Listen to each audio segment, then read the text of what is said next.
자, 32번. 다음 중 2차 제역의 제동계수가 0보다 크고 1보다 작을 때의 상태는? 자, 제동계수가 0보다 크고 1보다 작을 때는 그러면 어떤 상태인가? 자, 0과 1 사이일 때는 우리가 이제 부족제동이라고 합니다. 부족제동. 0과 1 사이에 부족제동.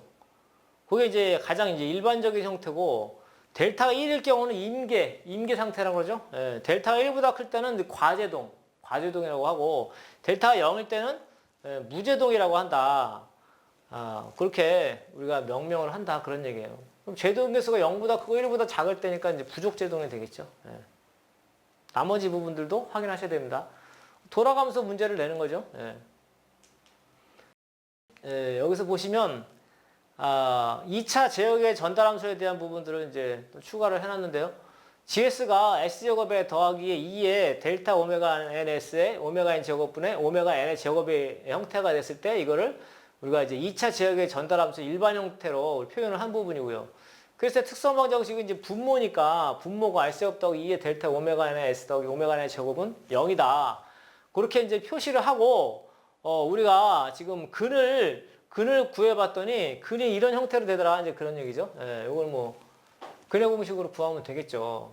근이 이런 형태가 되는데 그때 이제 그 안에 이렇게 이 루트 안에 있는 걸 1 마이너스 델타의 제곱이라고 했을 때 그때 얘기를 하는 거예요. 그때 우리가 델타 값의 어떤 형태에 따라서 근이 어떻게 값이 변하기 때문에 우리가 알 수가 있다는 얘기죠. 델타가 1보다 작을 경우를 우리가 부족제동이라고 한다. 그 얘기고요.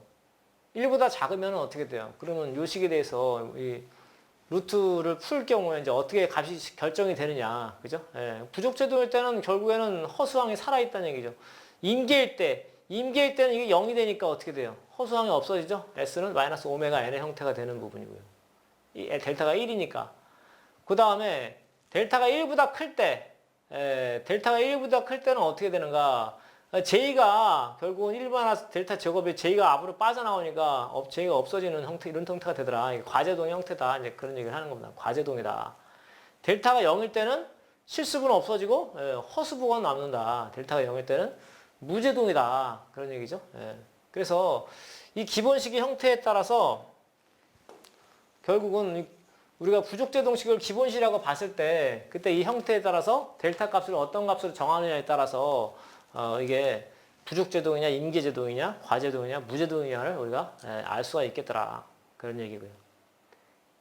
그 다음에 2차 지연 요소에 대한 부분인데 이 부분은 우리가 이거를 이제 회로적으로 해석을 했을 때 일반식으로 이제 이렇게 표현이 되는데 RLC 직렬 회로를 가지고 얘기를 하는 이제 그런 문제들이 많이 나와요. 그거를 이렇게 T에 관한 함수로 표현을 하는 부분하고 S 함수로 표현하는 부분이죠. 이거를 이제 S 함수로 표현할 때는 지금 미분을 두 번 하는 거니까 S의 제곱 형태가 된다는 얘기죠. 그 다음에 YT는 YS로 바꾸고 그 다음 미분 한 번 한 건 S고 그 다음에 이거는 개수니까 그냥 B제로 놓고 YS로 놓으면 되고요.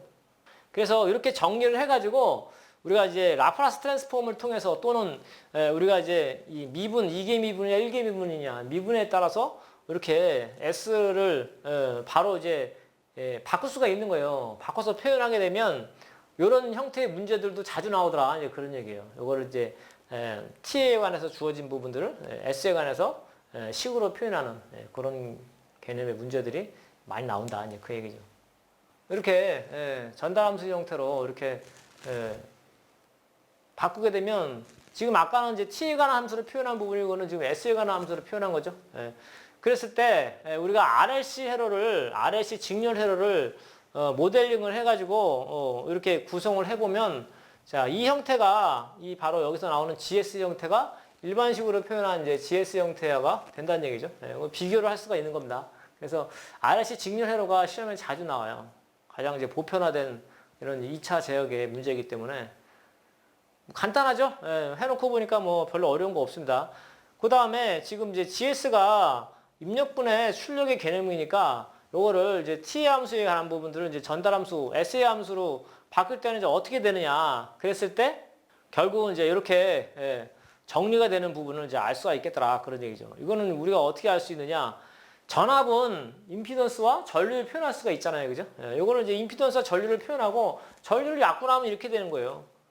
그러니까 이 자체가 그렇게 어려운 개념의 문제는 아니더라. 이제 그런 얘기죠. 그리고 또 한 가지는 지금 V0가 C에 걸리는 전압이기 때문에 전압 분배비로 표현을 한 거죠. 전압 분배비. 전압 분배비로 표현을 할 때, 자, 이렇게 전체 전압분에 여기 걸리는 전압, 이렇게 표현을 할 때, 이것은 전류까지 생각을 하면 전압을 전류로 표현할 수가 있으니까, 그렇게 해석을 하면 바로 이런 식으로 나타낼 수가 있다는 그런 얘기입니다. 뭐 개념적으로는 뭐 이렇게 어려운 얘기는 아니에요. 이 식의 형태가 이루어지는 부분이 어떻게 이루어지는가, 그런 것들을 이제 잠깐 예를 들어서 말씀을 드린 겁니다. 그래서 우리가 정의를 하는 부분이 델타를 제동비라고 한다. 그런 얘기. 제동비.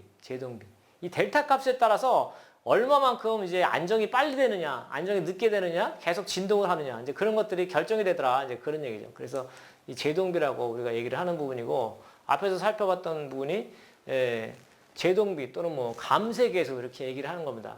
오메가는 이제 고유 주파수라고 얘기를 하는 거고요.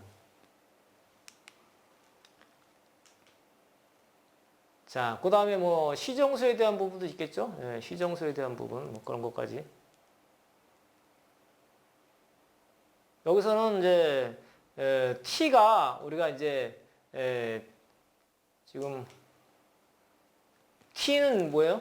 고유 각 주파수의 역수가 된다. 이제 그런 얘기죠. 그래서 T가 바로 이 형태에서 T 제곱이 LC가 되니까 T는 루트 LC가 되는 부분이고요.